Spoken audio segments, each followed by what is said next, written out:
So the first thing I'd like to say is that it's a real privilege to be here. Jen Cummins mentioned earlier about the humanity that Dems could bring to politics. I just think it's worth acknowledging the humanity of us all being in the room together and actually being able to discuss these things. I'd like to introduce you to our panel, who have certainly added... Oh, okay, thank you. Is that okay? I'd like to introduce you to our panel, and our guests have definitely added a little bit of spice and colour to it, so I'm intrigued to hear what this is. Rory needs no introduction, of course, and we have Frank and Jude here from Derelict Ireland. So I might actually kick off with Frank, and perhaps you might just give us a little bit of an introduction about yourself, what it is you do, and what it is you've brought with you. Great. Well, thanks very much for the invitation to come along today. Just quickly, some people will know that we moved back to Ireland in 2018 after living a few decades abroad. The last place we lived was in Amsterdam. So we decided to move back to Cork City, and the first day we came back, we started mapping out the city. It's what we're interested in. We work in resources, sustainability, products, buildings. So for us, we enjoy walking cities, so we started walking the city from day one, mapping what we were seeing, and we were blown away by the levels of vacancy and dereliction and decaying heritage, while we were surrounded by people on the streets looking for a home, a massive housing and homeless crisis. And to be honest, after coming from Amsterdam, it was a massive shock for us. So we continued on with our research for a year and a half. We didn't really know what direction to go in, and we explored all aspects related to vacancy, housing, dereliction. And what we thought at the time was that dereliction was something, and vacancy as well, but dereliction is something that was very much normalised in Irish culture. So we set about challenging that normalisation, and also in the process trying to change the mindset of people, policy and practice. And so in June 2020 we started what is now quite a well-known Twitter thread.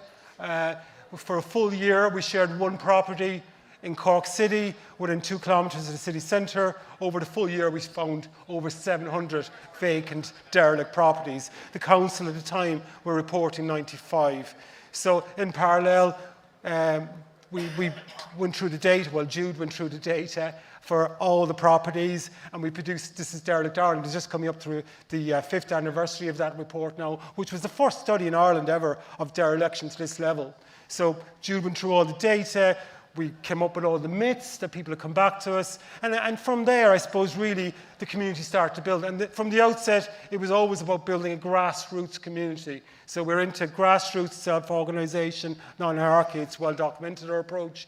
And it was always about us bringing our skills to this very important issue. And I suppose over the last few years, our work is featured all over the world.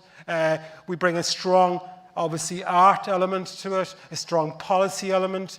We both worked as policy advisors.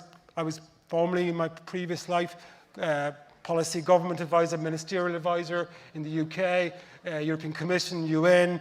So Global Centre of Excellence I set up with Jude. So we've kind of have this background that we decided to flip it around and say, okay, we've worked this other way before. How about we do it differently? Bring this kind of grassroots approach, use our skills, and see where the community builds. And we've been so fortunate to have so many people across Ireland in places like Drogheda and Sligo and Limerick getting involved and sharing. And obviously we engaged with Rory quite early on in the campaign, and Rory came down to Cork and we took him for a walk around. So a good part of what we do is walking tours. We've kind of made dereliction festivals a common thing now, but it's always been about changing culture, our mindset. We firmly believe we as the people have the power to change things. That's the key. Us can change things. And I think our campaign, with the support of everyone who supported us, obviously it's ongoing, it's taken over our lives, it's what we do, but it's shown that people have the power. And I suppose the big thing for us is to, anywhere we go, we're always happy to share what we do and why we do it. But we are firm believers that we can change things. And where we are at the moment in Ireland is a scandalous situation. We frame this concept of, obviously, eviction being murder. We know with this new changes, there's going to be a lot more evictions. There's a record number of evictions. Rory talks about it all the time. And also, the big thing, for us, it's a social crime. We should not have to walk through our towns and cities and have buildings crumbling onto the ground and people on the streets. No, I could go on forever and I better stop because it's not about me. Okay, we'll move on. Jude, would you like to maybe just give yourself a little introduction? Right, I think, yeah, Frank's comprehensively covered what we've done in Derelict Ireland. I'll just say that together what we do is we call ourselves systems designers. We take systems approach, look for system solutions to our problems.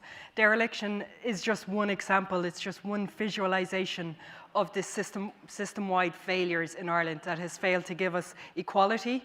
And when some people are allowed to leave homes, go derelict and empty for years and even decades, while others can't even get a home.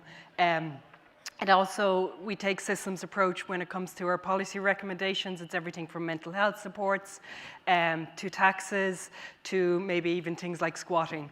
So we need a whole variety of things. So we'll talk about them maybe in more detail. We definitely will get into them. And just for people who are in the audience, I guess, just to give you a little idea of the format, we're going to have now probably about 15 to 20 minutes of some questions here. We're then going to open it out to the audience. And then, you know, because housing really is a defining issue, and we know that we really need to instill hope in ourselves and also in the public, that we have solutions that can work. Rory is then going to speak for approximately 6 to 7 minutes on that, and then we're going to do the motions, okay? So Rory, I'm actually going to start with you. You know, the hard truth is that by any measure, I think it is safe to say that Fianna Fáil and Fine Gael's housing policies have absolutely failed to deliver adequate and enough housing, and also have decimated communities. Interestingly enough, their current housing plan is called Delivering Homes and Building Communities. I wonder were they being ironic, but also could you maybe comment on that, and in particular around the interesting lack of targets that's in that plan?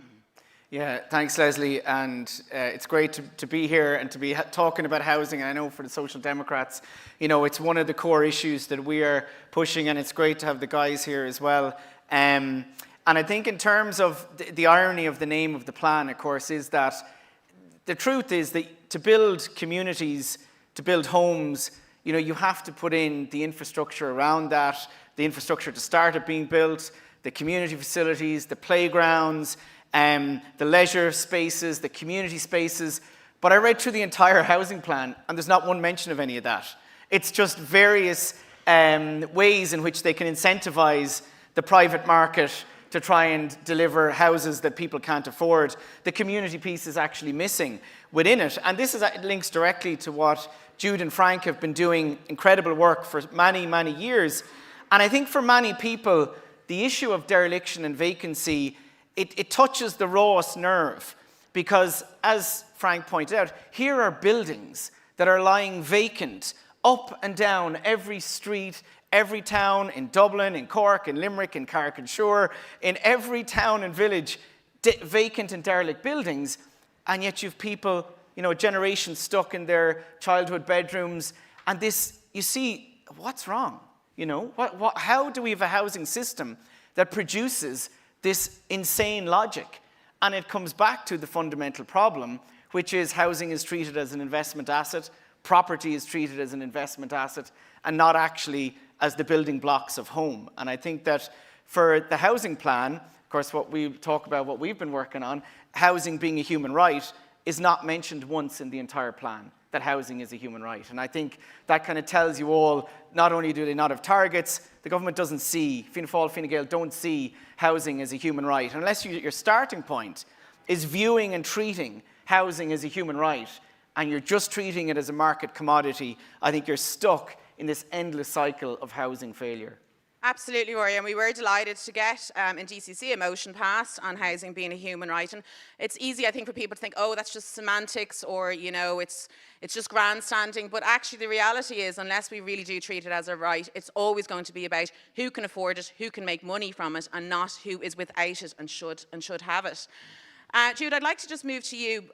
You know, Rory's spoken there about the amount of dereliction, about the, you know, and also the people living in their bedrooms and with their parents. We also have people living in social housing in horrendous situations, unbelievable overcrowding. And it just seems like it's almost unbelievable when you look at the figures of dereliction, when you see that there are places that could be homes for people. So like, what tools could we be using, and why on earth are we not doing it? So it is Yeah, I think Rory's mentioned why we're not doing it is fundamentally in Ireland we have a privatisation or prioritisation of private wealth. So whether it's our housing or our healthcare, we prioritise those who make profit and who can grow their wealth assets. So that's fundamentally what we're seeing. Dereliction is just a visualization, and it's an easy visualization that everyone can look at a derelict building and go, that's wrong, especially when they're in towns and city centres. We live in Cork city centre, we live in Shandon, Blackpool, Shandon area. We live on our street, there's a school. Just down the road from us, there's a hostel that's an emergency accommodation and a hotel as well that's an emergency accommodation. Kids from that emergency accommodation walk up our road to go to school and they pass boarded up council houses with metal hoardings on side that makes you feel like you're in a war zone. They cross derelict and empty buildings that have been empty as long as we've been there for over 8 years now, if not much, much longer. What we're telling those kids that their future, that they're not as important as the people who hold these buildings. And I think fundamentally that's why it's prevailed in Ireland, the level of dereliction and vacancy. We believe we're still living in the 1950s, the field mentality. And it represents what's was coined, a term coined in the 1950s as well, was private wealth, you result in public squalor. And that's what we've got in our housing, in our streets, in our public areas, whether it's the footpaths or our healthcare system. Now, in terms of solutions, there's a whole variety of solutions that the government can undertake. Some of them simple, some of them bit more complicated. Since we started, before we started, actually, Revenue said they would never bring in a vacant homes tax. They did bring one in. It was designed to fail, unfortunately, and fail it did. Because it only taxes about 2,700 properties, rather than the census alone identified 160,000 empty homes that should be taxed under it. So it's a fraction, 1 to 1.5 to 3%, depending on what data set you're looking at. Fundamentally, if we want to have known what's happening with our homes or any building in Ireland, we need comprehensive data, which we haven't got. We're calling for a national registration system that they have in most countries across Europe, where you register who lives in that house against your property tax. So there's all details, we can go into that if anyone has any questions of that. There's also other measures that they have across other countries. They like compulsory sales orders. So for an example, in England, for a derelict property, a council can go into the derelict property, make it safe, and then put it on the market for auction. So it sells straight away. And it sells to someone then who can buy it and do it up again if need be, retrofit it or go live in it. There's also compulsory rental orders that they have in that they have in Amsterdam and Barcelona. And this is where if a house in the Netherlands is empty for longer than 6 months, the owner has to report it to the council. If they don't report it, they can get fined from 9,000 to 15,000 euros. In comparison to our vacant homes tax, it's only a fraction, and there's no penalty. I don't know if there's anyone being subject to not reporting. So the compulsory rental orders is that if a home's empty after a year, the council can put a tenant in it. So the owner still owns the property, but it gets used as a home. So this is making sure definitely for habitable homes, for new build apartments, they're ideal. There's also other measures we'd like to see squatting in Ireland. It's something that's much more mainstream across Europe, and it motivates owners to keep their buildings in use. And what they end up using then is meanwhile use, to get these buildings, open them up to creatives, community spaces, get them used, while they wait for longer term tenants or wait for longer term developments to happening. That creates a dynamic in our cities where people then can experiment cheaply and more affordably than we currently don't have those options in Ireland. So that's just a measure of some of them. You know, and isn't it unbelievable to hear, like in just a few moments, like a litany of things that could be done and that they're not being done. You know, and I think of many children that I know that are coming, you know, are walking, as you say, past derelict buildings, and they're coming from homeless hubs and really difficult situations. And I think we're almost normalising how much we are letting those children down so badly. But also, aside from the most important thing of providing homes, Frank, I'd be interested in your take on, what does derelict buildings do in towns, in villages, in cities, on how the community live there, on the sense of place that it is when there is, multiple derelict buildings in the centre of where people are living their day-to-day life. Yeah, it's such an important point. And I think one of the reasons we started, obviously the focus was always about getting homes, but the second thing was the destruction of the community. We have a very simple model we use called rest, play, work, and the rest is everyone should have a home, plays, access to creative spaces, play spaces, whatever age you are, and the work element is the fair, meaningful work. And around that you got heritage and community. And I suppose when we applied that model when we came back to Cork, it wasn't just the homes, it was the play spaces, the creative spaces, and the destruction of the community. We are very lucky. We live in an old part of Shandon. We just love it. It's a lovely mix of international people and families who've been there for generations. So it's a lovely blend, and it's a lovely feel there. But it's really, we feel sorry for so many people. We are lucky to have a roof over our head, but those people who are renting are paying crazy prices, disgusting prices for really shite properties. With our work, we go around, we've supported people like CAT and other groups, and we've gone into, I suppose, try and stop evictions. And some of the properties, and also we've looked at council properties as well, it's disgusting. But the prices are through the roof, and we're seeing it even in our street now as some people are moving on. The price of the properties go up, or just, there's no way local people can afford them anymore. So I think for us, when we started doing those kind of walking tours and stuff and taking people around the city, a load of community people, creatives, artists, musicians, all kinds of people contact us. Not just about a home, but also places for them to build community. And we wrote a piece just this week past for the Journal, which went really big, where we looked at those kind of places under the apartments, that kind of retail spaces that are empty. Everyone who walks around any town or city in Ireland will see it. You'll see the new apartments overhead and you'll see all empty units. They were designed to be left empty. The financial model is set up in such a way that the owners can actually let them empty. So us have to walk, like where we live, between the vacant derelict homes and those derelict spaces under the apartments. It's unbelievable. Shandon is so beautiful. Going back to the importance of community, the heritage there, heritage is vital for well-being, our sense of place, our mental health. But when you look at the destruction that's been allowed by the authorities for decades now, and the erosion of the community. So yeah, dereliction, like Jude said, it's a visual representation of what's going on, but it's a visual representation of an ideology that's gone on now for so long. And I suppose for us, like I said, we shouldn't accept it. I think people have to speak up and say enough is enough.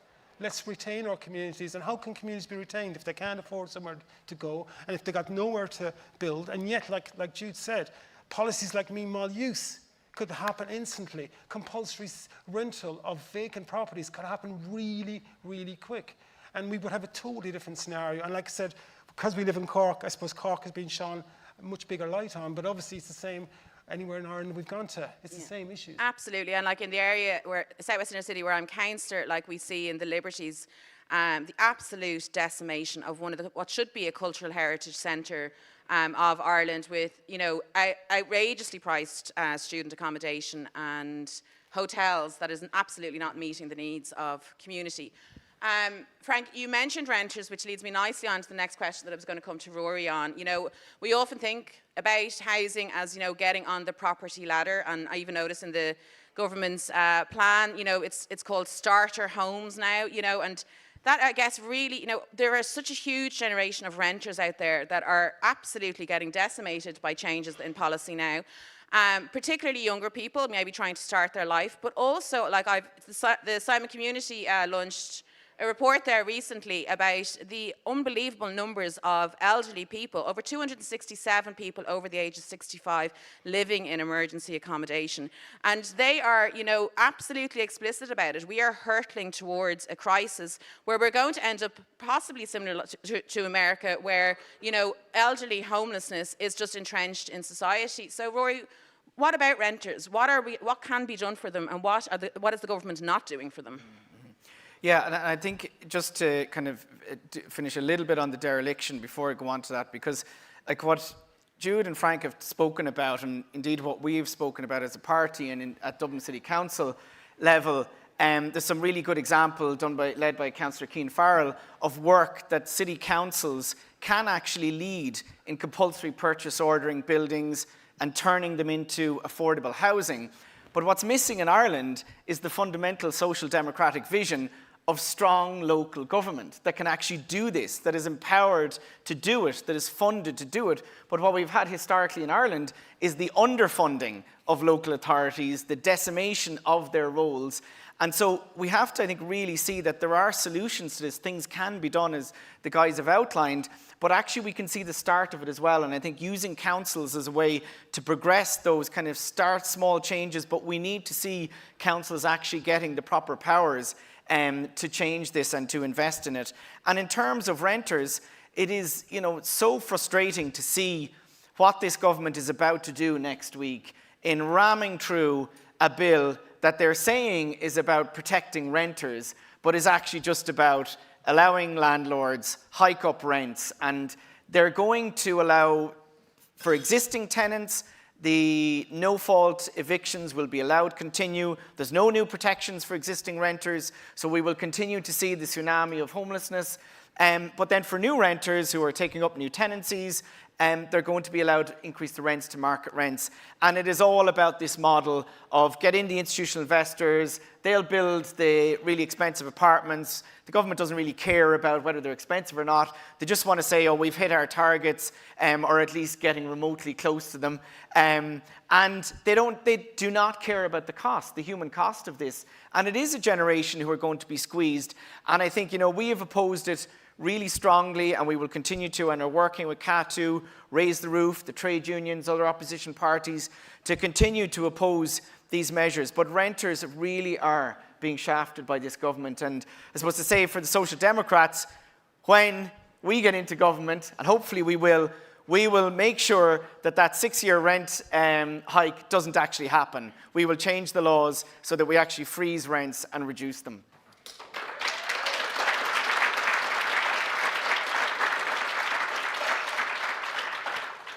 I think when we had, in earlier sessions and conversations, people talking about the apathy of people with politics or feeling left out or behind.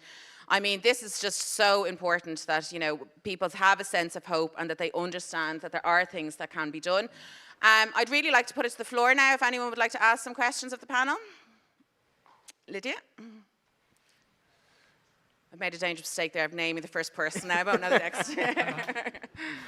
Hi, Lydia Bigley Dunleary. As Leslie well knows, as a fellow branch member on that, I'm very passionate about the housing situation. I'm just wondering, in terms of, and we hear this a lot, even in terms of flood stuff recently and all that, the planning laws and what can be done about them in terms of, speeding up provision of housing and bringing housing back in to use. And then aside, what else?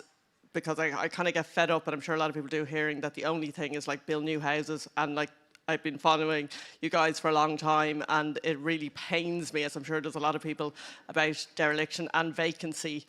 And what else can we do to get in? Just like what you're saying about squatting. I'm not saying squatting per se, to do something like that, but just other things that we can do other than building more housing. Was that for anyone in particular? Would anyone like to take that?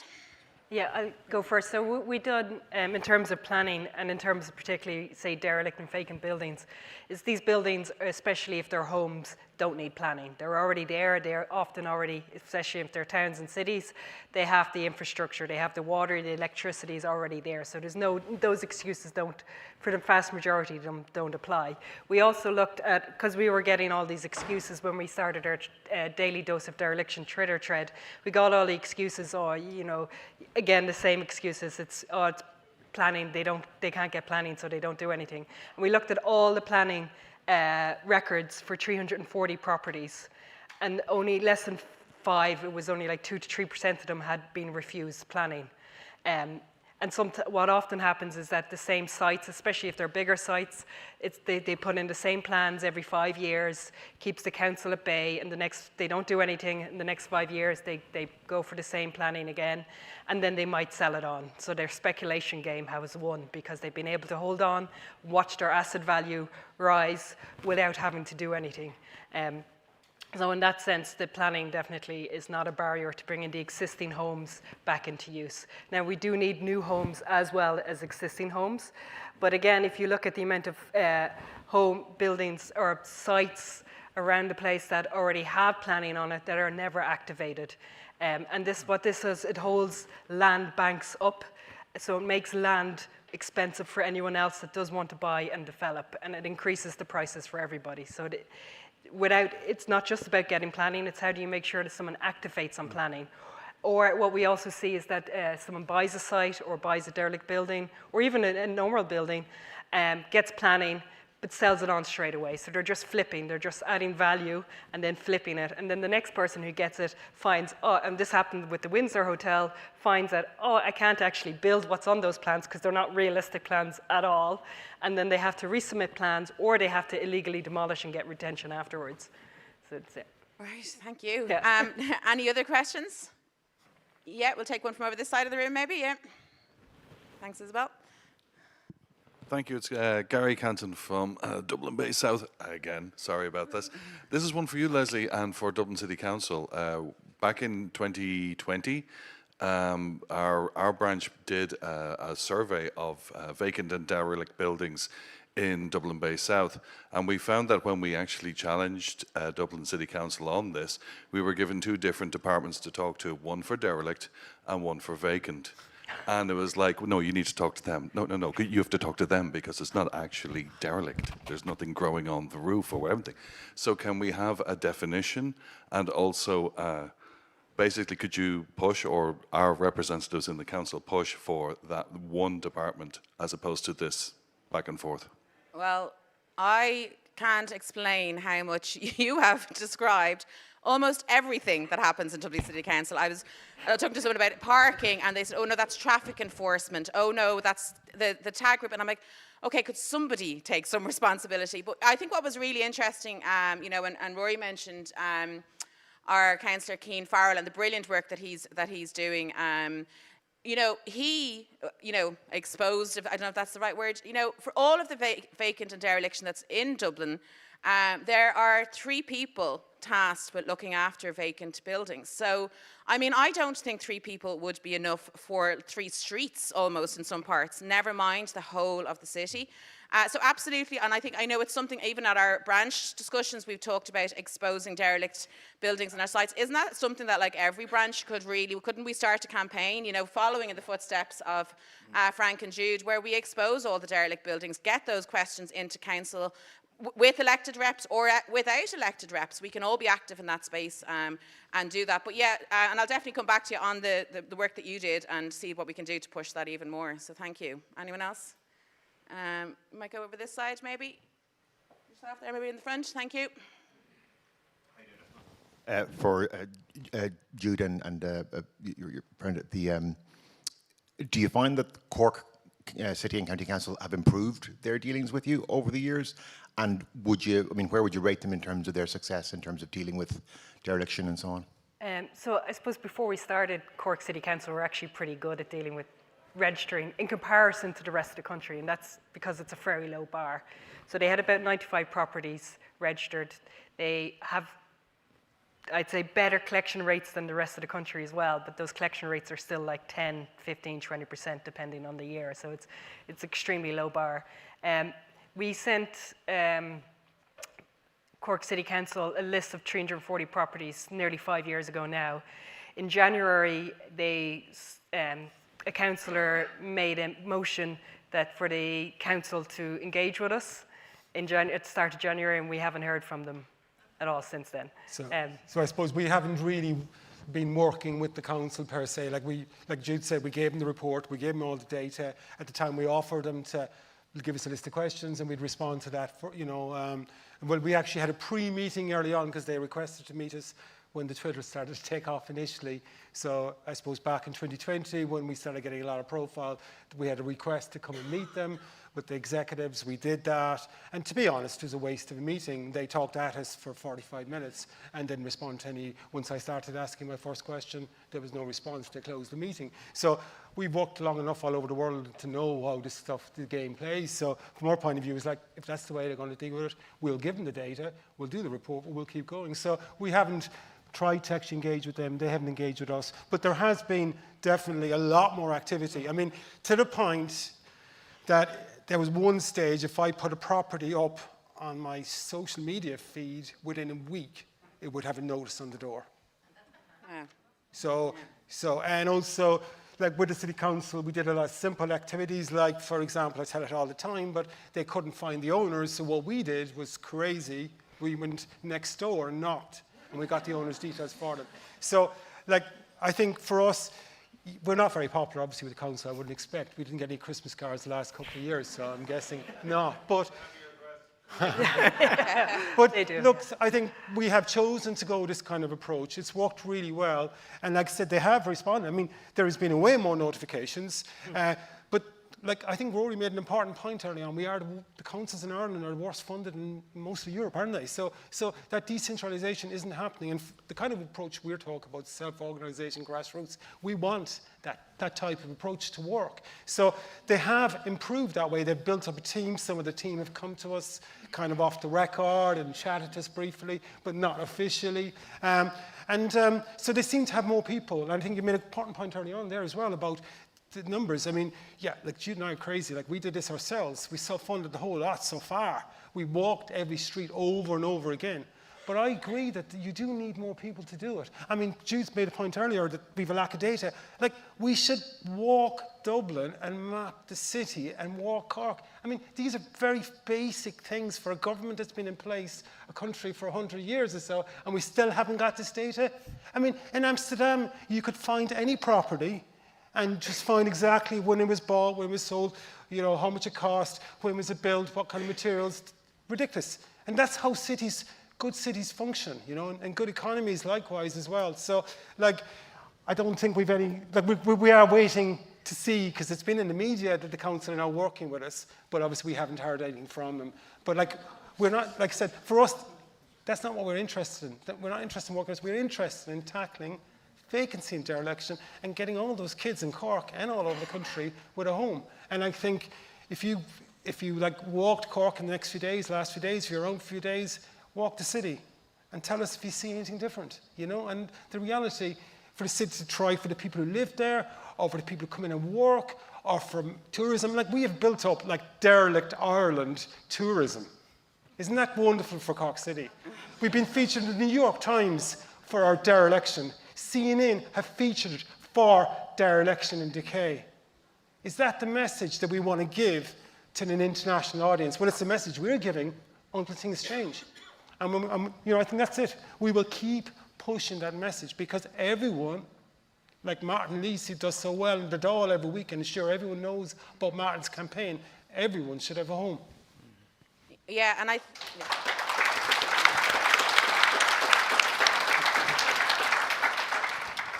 And I think, you know, that isn't it just fascinating that, you know, as two people, you have done an incredible amount. And I think that really hammers home the fact to us, you know, that it's a political choice not to be doing this. You know, there is so many things in so many ways that could be done. Now, I think, you know, when myself and Rory spoke about this session, it was, you know, there was kind of like, a lot of the problems are understood. And, you know, and we are never want to be just a party that just kind of points the finger and, you know, renames the problems that we all know exist, although it is absolutely worth that we do talk about them as we did to ensure that we're not letting anybody off the hook and we are keeping pressure on what needs to be done. But we're also an evidence-based party. We have great policies, and we have policies that we know and believe can work. And as this is a defining issue, I think it's really important that we actually hear that now from Rory, and that people at home, hopefully they're listening, and voters that are out there know that there is a real opportunity for this not to be the norm. Derelict Ireland doesn't have to be Board Fulch's next tagline. We can do better. Yeah, Thanks. Good. Thanks.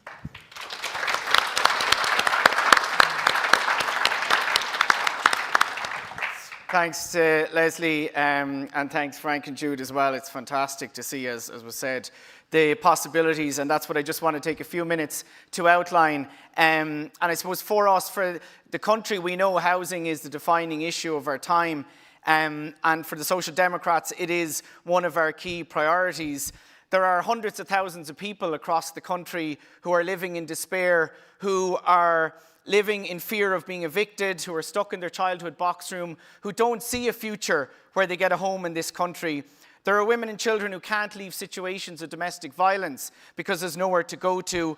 And one of the biggest shames that I know everyone in this room feels is that there are thousands of children whose lives are being destroyed as they grow up in emergency accommodation. 5,188 children are right now with their families homeless. And for the Social Democrats, we would say, and we do say, that not one child homeless is acceptable or normal. And in government, we would make sure that not one child is homeless with their family in this country.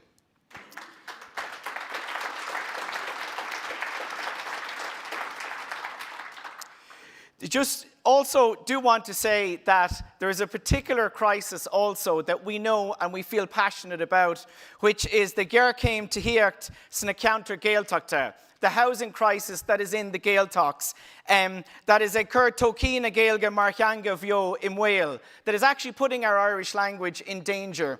And we were looking yesterday, highlighting this. There are 550 properties available to rent on Airbnb in Connemara. How many properties on Daft? Just 10. Like, this is not a way to run your housing system. More places to rent as holiday homes than actually homes for people to live in. And we will absolutely clamp down and tackle Airbnb and make sure homes are available to live in and not just as tourist accommodation.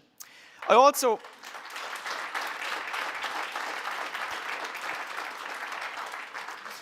wanted to call out something which was really, I know, something, again, so deeply held by everyone in this room, by our party, by our elected representatives, which is the shameful scapegoating that our government is engaging in right now. That Micheál Martin and Simon Harris are trying to shift the blame away from the crisis that they have created for their policy failures onto vulnerable migrants and asylum seekers.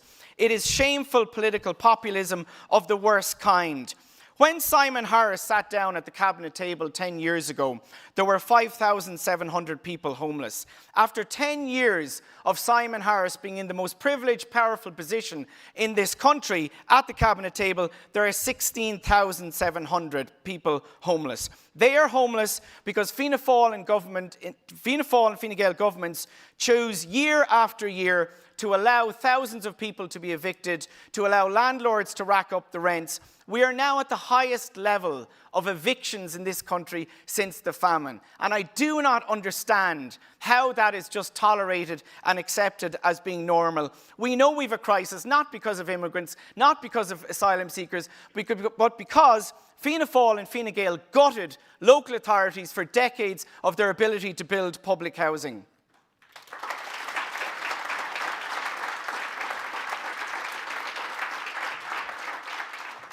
Fianna Fáil and Fine Gael are about to enact a rental bill next week that we spoke about that is actually going to be devastating.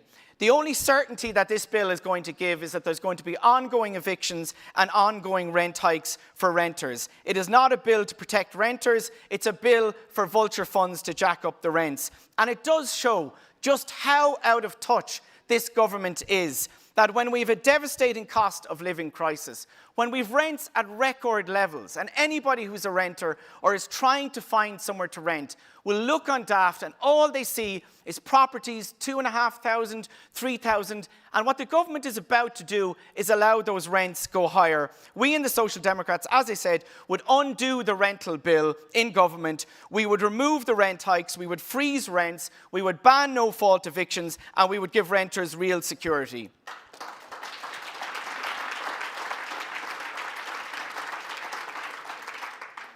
For us, fundamentally, housing is a human right. Is ceart déine í an tíocht. We will hold a referendum to make housing a human right, to put it in the Constitution.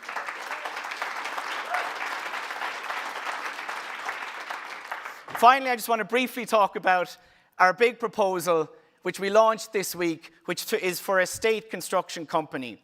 We believe that just as in education, just as in health, there is public services that guarantee the delivery of education and healthcare, bad and all, and issues and all that they face, but there is a principle there. The state has a responsibility to guarantee the delivery of education and health. We want the same in housing. The state has to guarantee the delivery of public, affordable housing to people in this country, and we believe we can do it through a state construction company that would hire all the trades, all the construction required to build affordable homes across this country, to give our young people a future. Right now, there are young people, tradespeople, leaving this country, emigrating, because they don't see a future for themselves in this country. We should be employing them in a public construction company that is building affordable homes up and down this country. And for the Social Democrats, that is absolutely core for what we would do in government.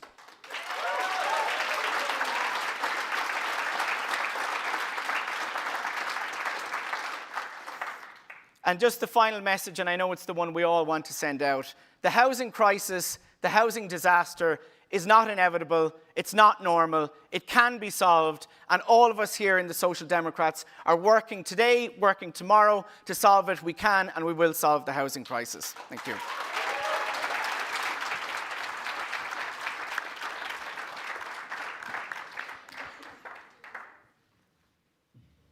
Now, we have two motions in this section, I believe, and I'm looking around for some help. So the first motion is by the parliamentary party, so I think, Rory, you're probably going to speak to that. And it's to put support and funding for cooperative housing into the Social Democrats' housing policy. Thanks, Lesley. Take a deep breath. Okay, so affordable housing and cooperative housing. So in many European countries, people are probably aware that there is, particularly in the likes of Copenhagen, Sweden, about 10% of their entire housing stock is what is called cooperative housing. It's basically forms of tenant-owned, tenant-managed, community-owned, and it's housing which isn't what we would consider kind of social housing as such, and neither is it owned by kind of the market. It's this sector where it provides affordable housing. Tenants buy into the, for example, apartment block. Communities, there's also forms of land where the land is owned by community companies. It's essentially a not-for-profit form of providing housing that is for people on all incomes. That's the idea of it. It's mixed income form of public housing. As I said, it's very, very popular, and it's pointed out by Dara Turnbull, who is an economist who's done a lot of points around housing and works for Housing Europe. He made the point that it is kind of the missing sector in Ireland. And so that's why we believe that it should be kind of one of our core policies that we're promoting. So I hope you support it. Is there someone from Standing Orders here? Brilliant, okay. Thank you. Just in case, I'm fearful I could go wrong on these. So is there anyone who would like to speak against the motion? No.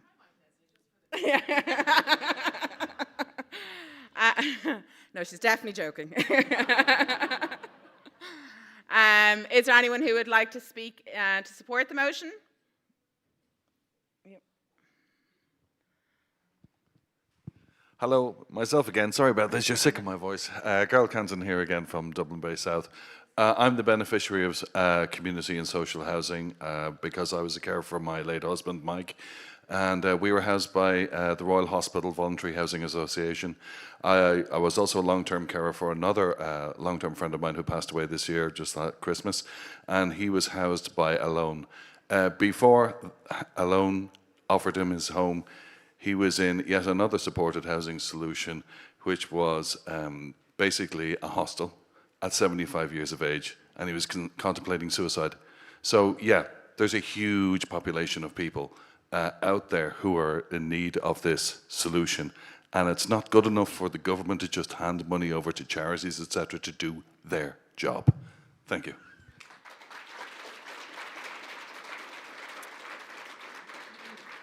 Thank you, and thank you for, I guess, putting the people right at the centre of this motion as well and really reminding us.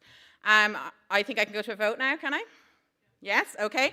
So all in favour of the motion, please raise your lanyard. Purple side forward, I've learned. Okay. Anyone against? Anyone abstaining? I think it's safe to say that motion is passed. Thank you.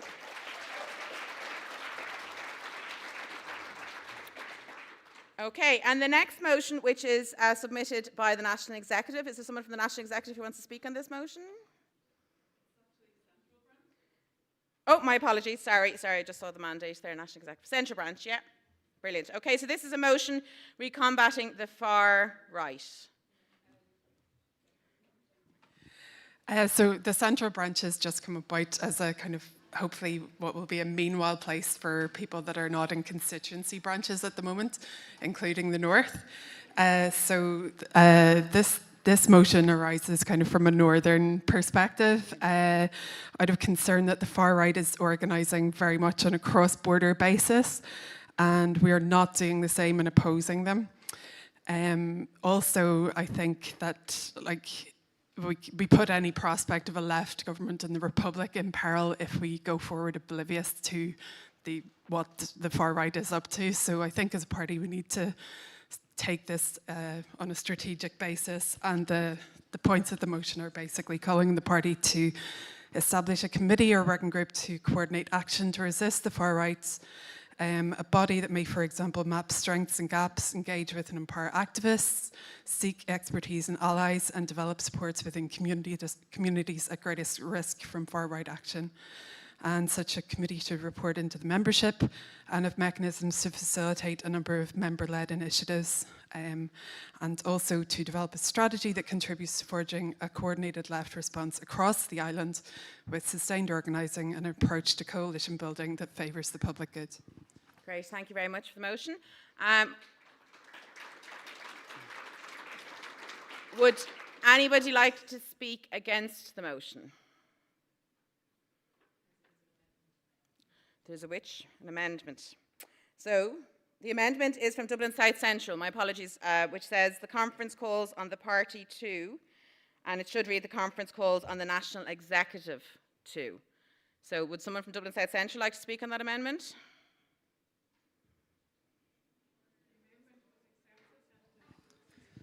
The amendment was accepted, so there's no debate. Oh, okay. great, Jeff. Great. So we're okay with that. Oh, great. So nobody wants to speak against it, if I'm back on track again. Does anyone want to speak for the motion? Okay. Oh, yes, go on, yeah. Yeah, Mary Roach from the Waterford branch. Just to say that in Waterford, this is something that we have leaned into pretty heavily, and we've organised a group called Waterford Coalition Against Fascism, where if there is threatened activity, that we all come together across CATU, the unions, a lot of different political party groups, and we never let them away with anything. And it has become known as an area now that is very difficult for the fascists, thankfully. We have a few beauties, as every place does, but I can attest to the power of people coming together and being proactive and not being afraid, and that there is support there. And I just think it's important that the party would adopt something like this. So kudos to the Central Branch. Thank you very much. So I think we're good to vote on that motion now. So everyone in favour of the motion, can you raise your lanyards, please? Anybody against the motion? Anybody abstaining? Okay, I think that's safe to say that the motion passes. So thank you so much. So just to finish up, I really want to thank the panel. Really interesting. It's a discussion, I think, that, we had 30 minutes for. We could have done maybe 3 more hours, if not longer. A huge thanks to Frank and Jude. Absolutely inspiring, brilliant work. And thank you for sharing it with us and inspiring us to get involved too. Thank you.